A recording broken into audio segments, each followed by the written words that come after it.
Pagka pala nahihirapan tayo, huwag tayong magreklamo. Huwag tayong salita ng salita.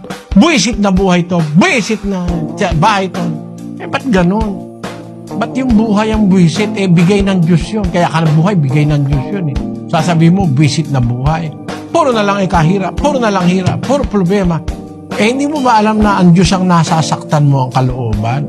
Isang aral yun na dapat nating matutunan. Nagdaramdaman Diyos doon.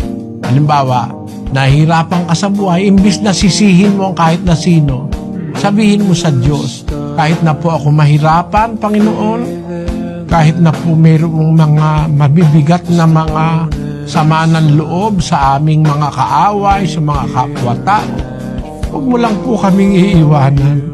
At nangangako kaming hanggang sa katapusan, aming ipagpapatuloy ang aming sinimulang pagkilala at paglilingkod sa iyo. Tulungan mo lang po kami, Ama. Yon ang dapat natin maisaisip.